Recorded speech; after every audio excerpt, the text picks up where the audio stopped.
Welcome to the SVG-TV news for Friday, December 8th. I'm Khalil Kato with the details. Prime Minister Dr. Ralph Gonsalves is encouraging the nation's youth, particularly young men, to stay away from a life of crime and get involved in productive activities, including some of the skills training programs being offered by the state. He was at the time addressing a news conference on Thursday at Cabinet Room. The evidence is before you, and I want you to listen to me. If you stay in this gun business and this drug business, which helps to fuel the gun business, and you have this fascination with guns, and you want easy money through the drugs or related criminal activity, on the evidence before us, that one or two things are going to happen to you. One, you're either going to die young or you're going to go to jail young. In some cases, both. You go to jail young and you come out and then you die young. I don't know what is in this which is so difficult to get through. That's the evidence before us. And there are lots of opportunities for education and training, and there are specialized programs in the YES and the SET and the Prime and the On-Site and the YET. Just 350 young persons were just trained in the youth and adult training for employment, technical training in one area or the other. And we don't have enough of them. And you get your CVQ, your Caribbean vocational qualifications, and hundreds have gotten them. And they're getting their jobs in St. Vincent and Grenadines, or they go into Barbados, Antigua, St. Kitts, BVI, other places with their technical skills and making a good living. Some are going to agriculture and fisheries, in which there are opportunities. If you may say, well, you don't have the inclination to get involved in white-collar jobs and so on. That's fine, because there are lots of other jobs in construction, in IT, in different forms of IT engagement, information technology, in fishing, in agriculture, in agro-processing, and there are support programs. I just mentioned some of them. Please, listen to me. Noting that mothers and fathers have a role to play in guiding their children in the right direction, the Prime Minister again rejected the notion that poverty is the cause of homicides in the country. There's greed, there's wanting easy money. Sometimes you make a mistake and you feel that you have to stay with that mistake, but you can come off the crime train. I'm urging you to. Otherwise, you're going to go to jail young, or you're going to die young. Or you may go to jail and then you come out and you continue what you're doing and you will die young. Sadly, that has been the experience, not only here in St. Vincent and Grenadines, but across the Caribbean. Now, I just want to say that I'm happy to see that we fill a senior magistrate position with former Commissioner of Police, that the Judicial and Legal Services Commission see that as fit, something to be done. And in the budget coming up, we're going to have another senior magistrate position. We're going to increase the number of magistrates. Because just like how we increased the number of judges and brought a judge in addition to the one who's dealing with, to have a second one dealing with a permanent criminal court, we have done that. So, we're spending a lot of money on training and recruiting police officers.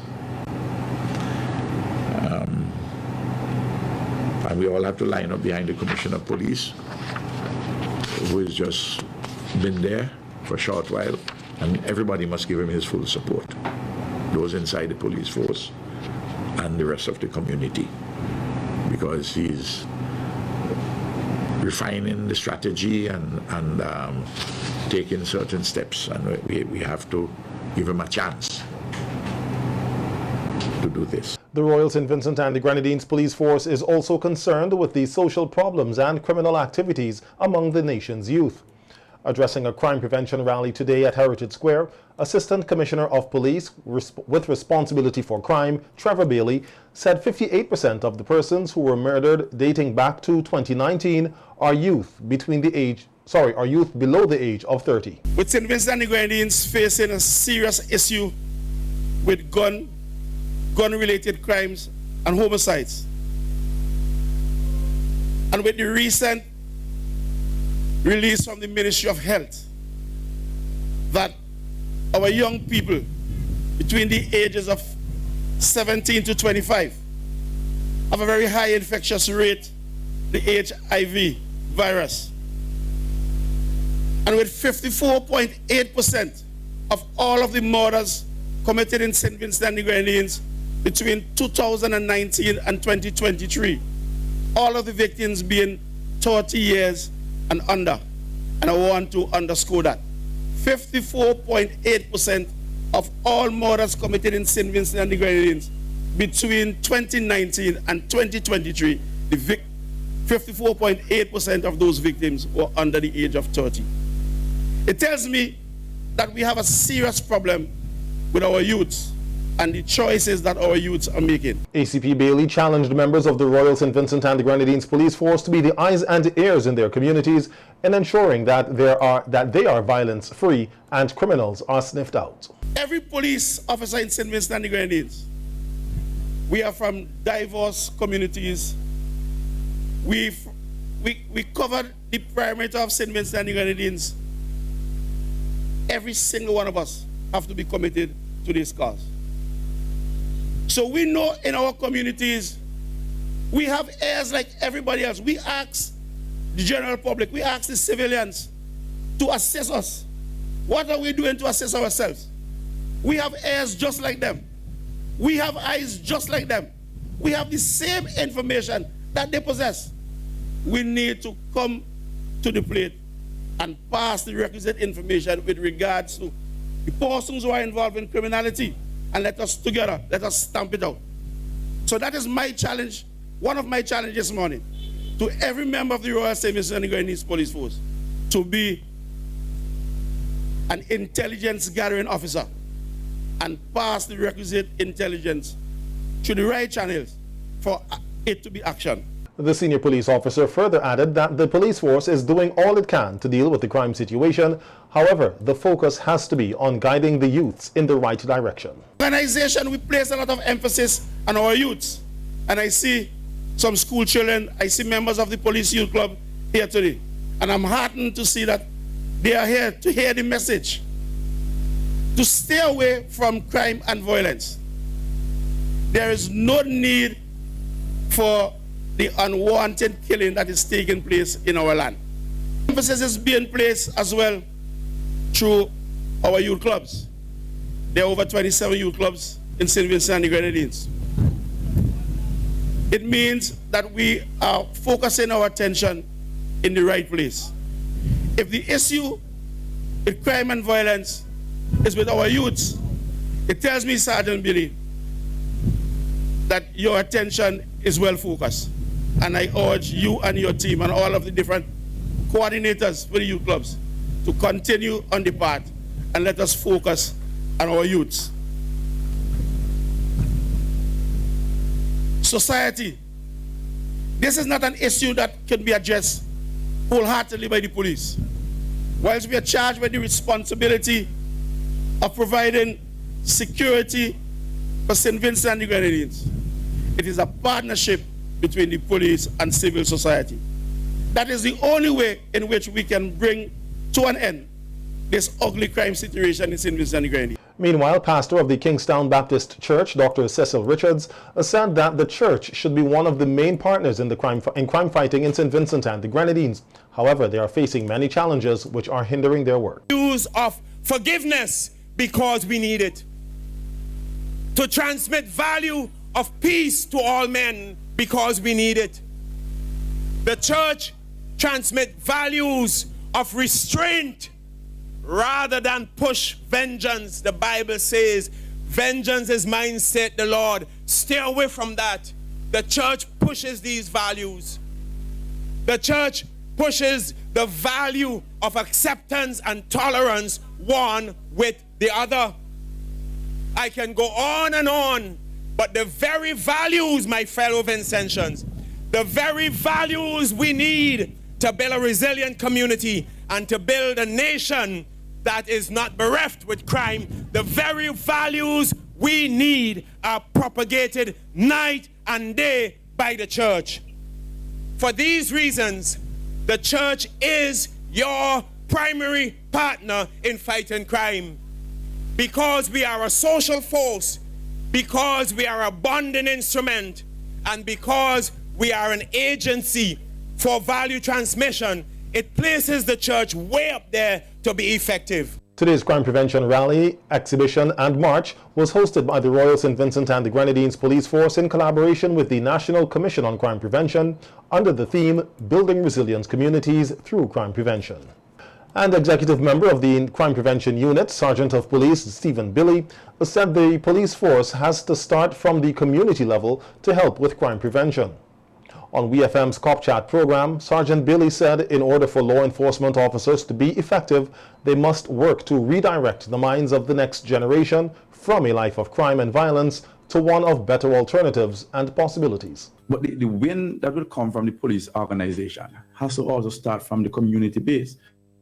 And you heard Mr. Small mention things like the Police Youth Club program is a win. But you see, if we embrace these programs as we should and put our support into these programs, then we will see it trickle down through the years and to the time. These persons who have already bent and made up their minds on being criminal, it is going to be difficult to really change their mindsets. So what you have to do is change the society, how we as a society view things, how we operate. And of course, those young persons who are coming, we have to now change their mindset and steer them away from a life of crime and violence so that they will know that there's a better option.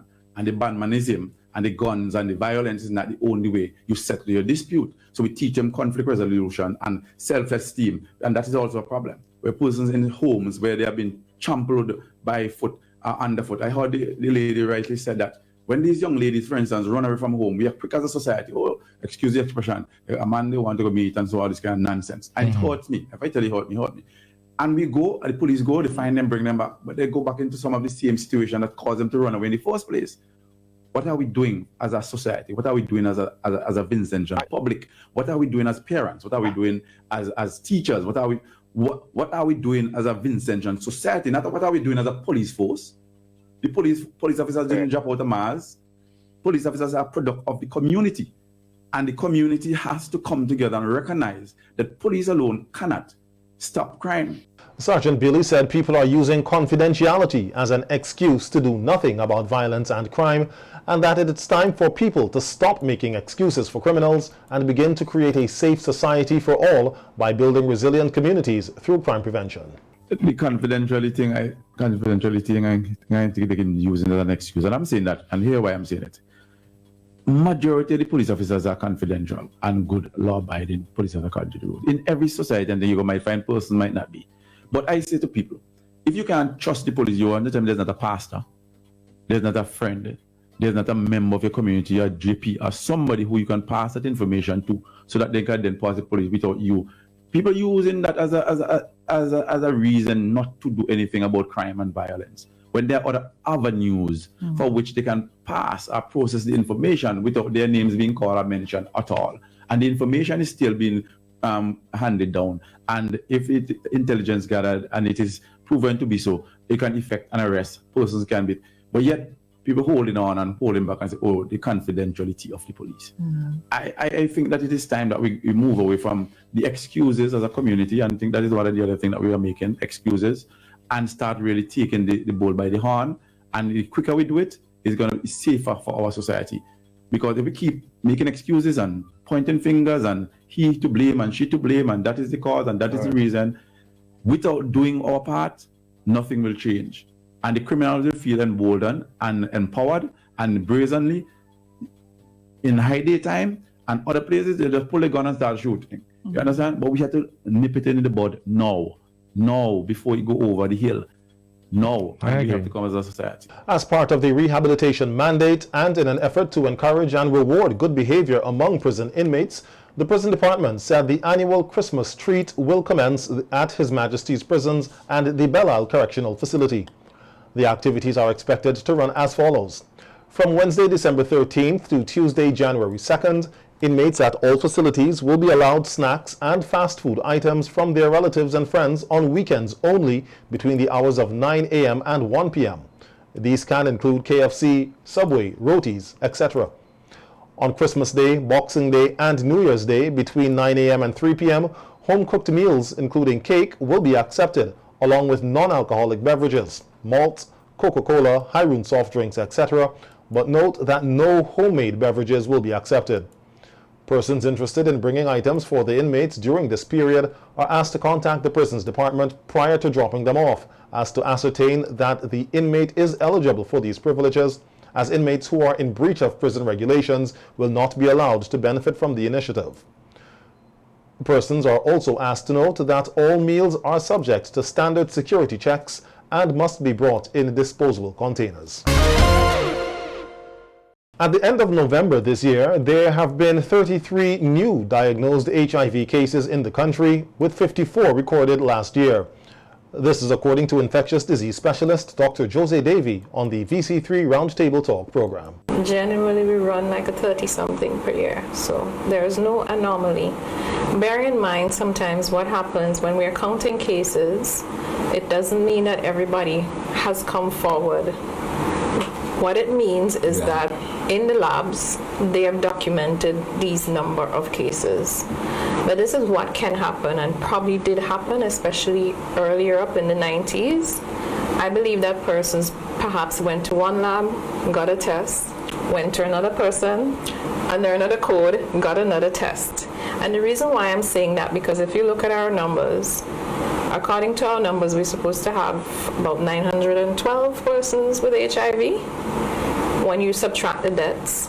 But I'm saying to myself, if there are roughly not even 450 persons in care, where's the other half? Yeah. And if they really were out there, those persons should be sick or dead by now. Mm-hmm. So I am thinking that our numbers there are some duplicates. I'm thinking that there are some duplicates.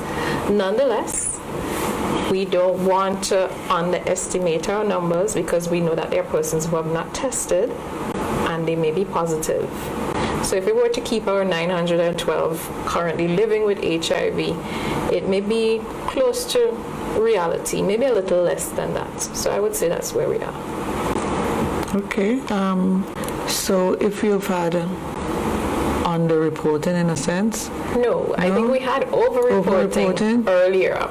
Mm-hmm. But then if you were to take the reality that there are persons who may have not tested and are positive, then it may be reflective of the actual situation. And then on the other hand, there might be people who have tested outside of St. Vincent as well, and we can't really account for them accurately. Yes. No. When it comes to stats, statistics, it's always a tricky situation. But as I said, if there were that many persons ill, it's hard to be out there and not have what we call an opportunistic infection. So an opportunistic infection is an infection that happens to somebody whose immune system is weak. It can happen in HIV, it can happen in cancer. Something is going to take you out if you're not on some sort of a treatment. Noting that in the early 80s, HIV/AIDS was seen as a death sentence, infectious disease specialist Dr. Gerald Thompson said since then things have changed a lot, and this is because of the availability of treatment and care. Here in St. Vincent in the Caribbean, we are considered to rank also a little higher because our population is small, and so 33 cases, when you put it into 100,000, it may fit in some particular list. But the important thing is that those 33 cases are put into some form of treatment and so on. And their contacts and other individuals are traced and also encouraged to get treatment, get tested, of course, first of all, and so forth. And the stigmatization and the way the media twists these things, I think is unfortunate. I think we got to really get the focus out that it's good for you to get tested, it's good for you to practice safe sex, it's good for you to basically, if you have had some sort of encounter, and to really go and get tested. And testing is easy, and treatment is available here in St. Vincent and the Grenadines. That's the principal thing. 33 cases. We still, with the statistics a little bit, yeah? Jose, don't mind me. What are we looking at in terms of age grouping and gender? So the males still top in terms of gender, but the females come forward more than the males in terms of adhering to their clinic dates, etc. The age group, we're still looking at the younger people, the post-teen, young adolescent, that age group, we're still looking at that, unfortunately. I guess they now believe that they're bionic people and nothing can take them out, but yeah, that's still the age group. Although we do have a quite of the elderly population, I like to tell people that I don't think anyone is exempt. The oldest patient is 88. Good success there, yes. You look at me like, yeah, oldest patient is 88. National Coordinator for the Public Sector and for Public Sector Entities, Winfield Tanis Abbott, used the opportunity to encourage young people in the country who are sexually active to ensure they protect themselves from the virus and other sexually transmitted diseases. But sometimes too, even with the young groups, when we have sessions with them and you offer them condoms, and you'll find a lot of them will say to you, oh, I know my partner is safe. And I always say, but do you know what your partner is doing when you're not around? And a lot of them don't want to use condoms, and they come up with all these excuses that the condom, and I will say, but we have water-based condoms that you can use that will not give you a rash or give you a negative reaction. And then they will say, oh, we tried that. And it's an excuse to go bareback and not to use condom, because they will tell you the thrill in doing that. And what you're seeing now with young people, they will let the man come out on the verge of ejaculation, and he will ejaculate over the eye. These are things that they start doing now, ejaculating in the face and not knowing that they're posed at. So once it, and we're seeing also a lot of young people, especially young girls, having anal sex to maintain their virginity. So in the event of anything, when the mother take them to a doctor, the gynecologist will say, oh, she still has a hymen, she's a virgin still. But not knowing, a lot of them, the thing now is anal sex between the young girls now. And anal sex poses a higher risk for any disease acquisition. Yeah. What would you say are the main drivers of the disease here? Okay. One of it also is men, and it's heterosexual men, and that is because you find a lot of heterosexual men, when they come to you and you ask them heterosexual, bisexual, gay or what, they will tell you they're heterosexual men, but most times those same heterosexual men who are having sex with men, but they will not let you know, they will not tell you that.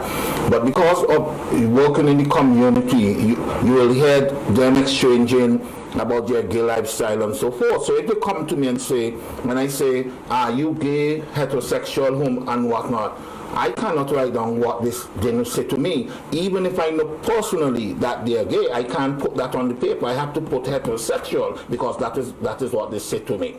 And remember, that is confidential. But they may say to me after, but do you know, I do the boys by the side, but I couldn't put that on the paper because they did not tell me that. A communications assistant of the Global Green Growth Institute, GGGI, Dinesh Daswani, has commended the work put in under the Eastern Caribbean Green Entrepreneurship Program over the last 3 years, noting that he is pleased to witness the progress made by the participants. Daswani was at the time addressing the closing ceremony on Thursday, hosted by the partner agency, the Center for Enterprise Development, Inc. The Eastern Caribbean Green Entrepreneurship Initiative, ECEI, implemented by the GGGI, aims to support green entrepreneurs in the 12 Pacific and Eastern Caribbean countries to develop their green and sustainable businesses, whose models include solutions that are aimed at contributing to their country's climate sustainable development goals. It has been an amazing time to witness this incredible journey and transformative power of green entrepreneurship in this small island developing state. Over the past few years, we have witnessed remarkable strides in fostering a culture of sustainable businesses, practices across the Eastern Caribbean. The greenpreneurs in this region have not only merely embraced the concept of environmental and social consciousness, they are pioneers of change and champions of the cause. Your endeavors have become beacons of hope, illuminating a path towards a greener and more resilient future. St. Vincent and the Grenadines, with this breathtaking landscapes that you have, serves as a fitting backdrop for sustainability. The success stories emerging from this region tells a tale of resilience, innovation, and shared commitment to preserving the natural treasures that once make this part of the world so special. On access to funding, officer in charge of the CED, Keisha Phillips, noted that funding is a major issue for businesses, especially green businesses in St. Vincent and the Grenadines. Phillips said even though green entrepreneurship is on the rise, there is still a lot to be learned in operating a green business, and expressed gratitude to the Global Green Growth Institute for the Green Entrepreneurship Program. That matter of access to finance or funding for not just businesses, in this case green businesses, it is a very big problem for us here in St. Vincent, where even though green entrepreneurship is the trending thing now, it is still yet so new because we hardly know anything about going green or what it is like to operate a green business. Thank goodness for the GGGI and this project. We are so much more enlightened, but it has only opened our eyes that we have so much work to do. This cannot be done without all the parties. It is one thing for entrepreneurs to come up with the ideas and start businesses, but it's a whole support system, an ecosystem that's needed. So while we have agencies like the GGGI, we need the funding agencies, we need the legislations, we need the financial institutions to get on board, to embrace and understand what a green business is about and why they need to invest in them. We need more technical support for green businesses in St. Vincent and the Grenadines, not just through CED. We have here a number of representatives from our support agencies or stakeholders. We have the Bureau of Standards, we have the Department of Industry, the National Development Foundation. We all work together closely, but on this matter of green entrepreneurship, we need to go more, and we need more assistance to equip us so that we can better facilitate entrepreneurs when they come through our doors with an idea. Cohort 2 greenpreneurs Gordon Shallow and recent grant winner Shane Compton of SVG Microgreens Agriculture shared their experience working along with the program. The start of the program, it was a 12 weeks program and a very intensive program. Very compact, like a condensed milk. Very impact, short but sweet, yeah. Condensed, rich, right? And that is what the program was like. The program itself, there were assignments at the end of each module. There were videos you have to do, like, stories and so forth. So it was asking a lot, right? But I think what makes things easy is your hunger and desire for it. Right? If you're just going into something for the money, of course, as the plant doctor, Mr. Shallow, whatever I mentioned, funding is a problem in St. Vincent. When you see a little funding there, that does attract you, huh? But before the funding, I believe before you pursue any type of funding, you must have your business idea must drive you. You must have a purpose with it, right? And that is very important. I want to say that what GGGI has done for me, and I believe for all of the other participants, whether they receive the grant or not, is to really impart in us the knowledge, at least the seed, and I'm using the word from the seed grant, at least the seed of how to be truly a real business, an equitable business. How to, as Mr. Franz said, not just open shop and hope and expect people to come there like you're working back in the 1970s or whichever era, but that business, being a business person, a businessman and a businesswoman means that you have to know your entire industry. You have to be able to know your market. You have to be able to know who your customers are. your competitors as well too. As we enter the Christmas season for 2023, the Ministry of Health, Wellness and the Environment, particularly the Public Health Department, is encouraging the general public to work together with the department to prevent, detect and manage foodborne diseases and risks in an effort to maintain and improve health.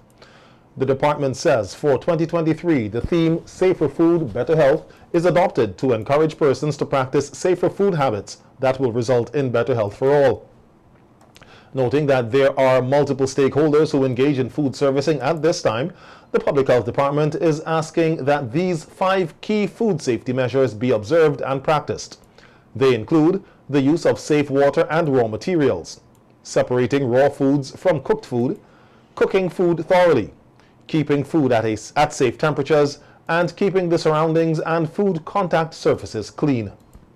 Butchers and slaughtermen are also reminded that the slaughtering of animals should be done under hygienic conditions approved by the Public Health Department. Meat offered for sale should be stored in a manner that protects it from the elements of the weather and against contamination, such as flies and dust. All slaughtermen and butchers must ensure they have a valid food handler certificate, and during the Christmas season, meat inspections will be conducted between the hours of 5 a.m. and 6 p.m. A further appeal is also extended to food businesses, inclusive of butchering and slaughtering service providers, to comply with the department's food safety guidelines and engage employees, suppliers, and other stakeholders to develop a culture of practicing good food safety and hygiene habits. In an effort to support this food safety and hygienic initiative, the Public Health Department says it will be deploying inspectors throughout the state to provide meat and other food inspection services. As a result, the usual support and cooperation is requested as the work continues to provide safer food for better health.